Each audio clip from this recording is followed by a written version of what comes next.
In 1872, a ship called the Mary Celeste was found drifting across the Atlantic Ocean. When another crew boarded it, they found something terrifying.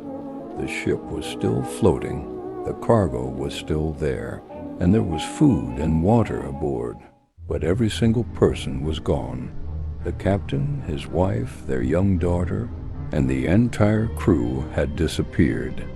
The ship's lifeboat was missing, suggesting everyone had abandoned the Mary Celeste in the middle of the ocean. But nobody knows why. Some believe the crew thought the ship was sinking. Others blamed fumes from the cargo. But the 10 people aboard were never found.